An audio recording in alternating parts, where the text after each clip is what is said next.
The media is biased. Yeah, I know, that's news. Duncan suspended after response from Domlo.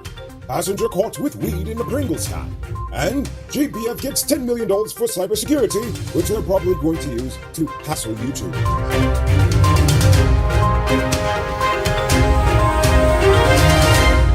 I am Noriko Bulford, and this is Uncut News. To see news happening, send us a tip on WhatsApp at 592-659-6151. I know I usually hold my opinion to the end of the program, but I just have to bring something up to you all's attention that I think is important. You know what I think is stupid? Just how stupid the media can be at times. I know I was defending them yesterday, but now I'm abusing them. Deal with it. My problem is when media houses claim to be objective, but when you follow the money, as well as their coverage, the crux begin to show. Tonight I'm talking about the media's coverage of the Darmlaw Duncan dildo debacle. Try saying that 5 times fast. Events like this often reveal the subtle biases of the media houses releasing these stories in question. Now, if you read Newsroom's coverage of what happened, they never specify what Darmlaw said to trigger Duncan. It just made it sound like an overreaction to some small slight. iNews made him sound like he was stark raving mad and made a ruckus for absolutely no reason. Then they tried to connect this to past events, insinuating that this is just part of a larger effort by the United Coalition to cause mischief. Then they released Darmlaw's apology. But honestly, that whole cover-up job shouldn't be too surprising to hear from that party tabloid that parades around as a news entity. Now, as for the other side, Gordon Mosley's News Source explained what was said and painted the scene as a continued effort by the government to suppress and insult the coalition while allowing malfeasance to fester on the government side of the house. Culture News just straight up ignored it completely, probably because they weren't debating about the oil. Ha-ha! Stopbook News might have had a good report, but you're only allowed to read the first 500 words of the article for free. Chronicle basically copied DPI, who basically copied iNews, and as for Guyana Times,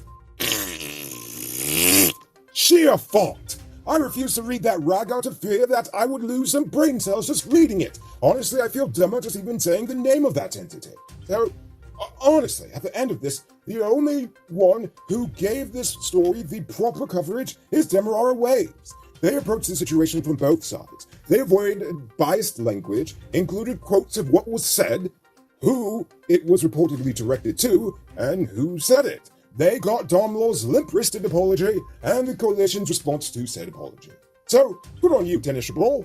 If you ask me, you're probably one of the few journalists in this country that tries to remain objective, no matter who's in office. Now, there's nothing wrong with having an opinion, nor is there nothing wrong with having an agenda. I mean, come on, everyone has an agenda, including me. If you haven't noticed by now, I am biased against those who seek to misinform and exploit Guyanese, whether if they're private or public sector, foreign or domestic. And I have an agenda, and that agenda is to mentally free the people. Yes, I am biased for the people because the big boys in this nation have enough people speaking for them, and no one is standing up for the small man. So all of this is to say that if you really want the truth from Guyana, never get it from one source. Do like me and get it from many. Because believing everything wholesale from one source and never questioning what you hear is pretty stupid. Now it's time to tell you about Best Buy's car of the day. Currently on sale is this 2014 Audi Q3. It comes with Bluetooth, mug rims, new tires, TV, CD, stereo, fog lamps, electronic parking brake, park camera, and much, much more. Buy cash for $5.6 million, all paid down as low as $1,120,000 down, with around $108,000 monthly for 5 years, and it's yours. Call or WhatsApp 662-0844 for more info, or visit the showrooms at Lot 171 Peter Street, Queenstown, or Lot 2 Lamar Street, and tell them that you got sent you for this sweet, sweet deal. Now, for those of you who are unaware and had absolutely no idea what I was talking about in that stupid news report, last night, Sherrod Duncan was suspended from the next 4 sittings of Parliament after he loudly protested a rude comment from Darmlaw that was reportedly directed to a female MP. But Darmlaw claims he was talking to Duncan. Either way, Nadir suspended Duncan because he continued to protest against what was said. While Darmlaw was at the mic, he clearly told someone on the opposition side to pleasure themselves with an adult toy instead of heckling him.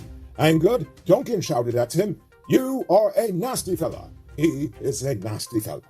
He further accused the minister of being disrespectful to the House and charged that the speaker was condoning his behavior because he was not immediately censored for the rude comments. Instead of censoring Darmlaw, Nadir asked the government to move a motion to suspend Duncan, a motion which they supported with gusto. The president has rushed to Jagdeo's defense and is now questioning the credibility of the Vice News journalist who interviewed the vice president. He told the media that he has received information that the journalist, Isabel Young, may be influenced by quote-unquote special interests, and he wants her to admit whether or not that was true. Special interests? Must be Russia meddling in our elections again. Ha-ha! Anyway, both Jagdeo and the Chinese embassy have denied the allegations that he has accepted bribes from Chinese businesses to land big contracts in Guyana. And the Chinese businessman, who was used by the vice journalist as a source for the information, has also backed away from the claims.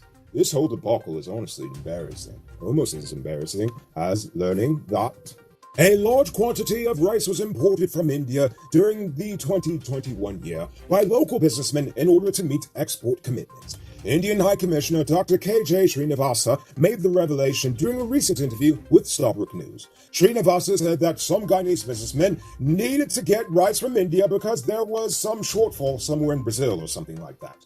According to the Minister of Agriculture, he was completely unaware of this fact. In fact, this comes just days after the GRDP declared record exports for the year, as well as the opening of 2 new international markets for rice in 2021. Take a look at this beauty being constructed in a gated community called Richmondville in Guyana. It features 4 bedrooms, 1 pool with 7,000 square feet of living space, along with modern amenities. Contact Sheriff Construction on 592-618-5702. On Wednesday, the police destroyed $13 million worth of ganja found in 2 farms at Port Nassau Savannah in the Upper Berbice River area. According to a police report, 3 men managed to escape from the first farm into the nearby bushes. The second farm had 900 pounds of marijuana with a street value of $27 million. Cops also seized a .38 caliber revolver and a single-barrel shotgun before torching the weed farms. In other weed news, on Tuesday, 24-year-old Jamal Millington was arrested at the Ogle Airport after he was busted with 56.3 grams of marijuana hidden in a can of Pringles. Kanu only said that the man was an outgoing passenger, but it is suspected that he was headed to a country in the region. Come on, Jamal, you couldn't even wait a few days without a smoke? Or you didn't have a connect over there? Pity. The High Court has ordered the Georgetown Mayor and City Council to reverse their 2019 decision to introduce a 0.5% increase in the cost for a certificate of compliance. The increase was reportedly based on the current market valuation of the property. The Guyana Bar Association opposed the decision and took them to court over it.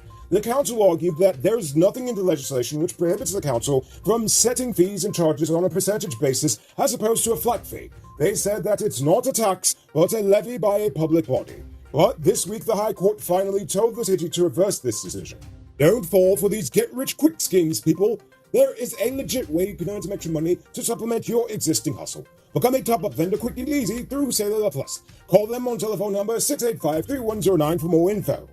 The Health Ministry was allocated $50 million to distribute free sanitary pads for schoolgirls in need. First Lady Arya Ali launched her menstrual hygiene initiative in 2021 with the aim of ending period poverty, which is a lack of access to adequate menstrual products, facilities, and adequate education. The $50 million is expected to help over 30,000 adolescent girls this year.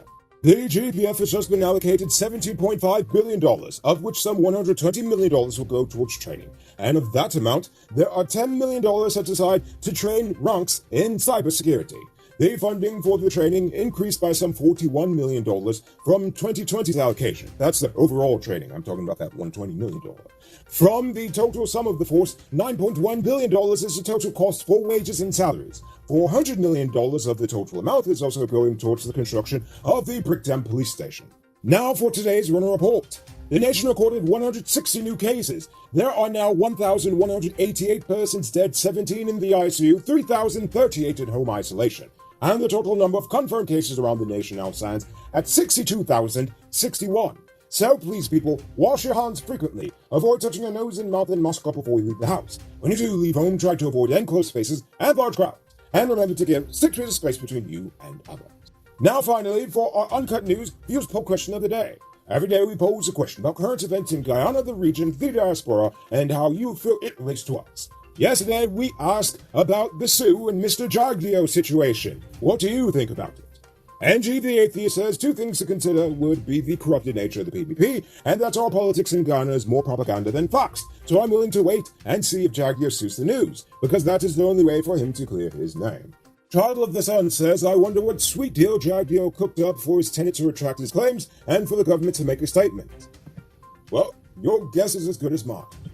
RC View Farm says, Jagdeo should have done a better job at vetting the questions from the reporter. The I got you type questions was unnecessary. However, the VP handled himself well. It is now the opposition's job to prove that he is corrupt. If he's lying, then let the local journalists and lawyers bring him up on charges. Guyana needs to stop with the gutter politics. Behave like you're ready for the first world, or end up like Haiti. Well, I don't appreciate the Haiti comparison. I understand where you're coming from. Yes, we really do need to step it up. Tiana Ryan Singh just straight up said Vice is bogus. Oh my. Dhanraj Mohan says Jagdeo is educated and understands the principles of governance and proper management. He explained everything about his assets to the Integrity Commission. Why don't you interview Mr. Granger and the whole Avenue and AFC regards to 2015 and continue tax records and assets and money in the bank? I need you to explain that to the people of Ghana. They should like transparency and accountability. Now, please call them out. Every one of them, like how you called out Mr. Jagdeo. Oh yes, no, trust me, I plan to. And in fact, I did try to, but honestly, he really does not, Granger never allowed anyone to interview him the whole time. And in fact, during one of his few press conferences, one of my journalists did in fact ask him to his face if he was corrupt. Well, we've never been invited to a press conference from him ever since. So for tonight's question, do you want for me to open with the stupid news from now on, or should we keep it towards the end as usual? This one's for all you regular viewers out there. I want to know. So, think about that question. Tell us in the comments below. If your response is good enough, we just might feature it in our next episode. Anyway, that's all the time we have for tonight, and check us out tomorrow for another. Until then, I'm Rico Bulford saying good night, folks. Hey, Uncut News viewers, thanks for watching. You can subscribe by clicking on this button over here, or click over there for more news. You can also drop a comment to let me know if you've made it to the end of the video. Goodbye for now.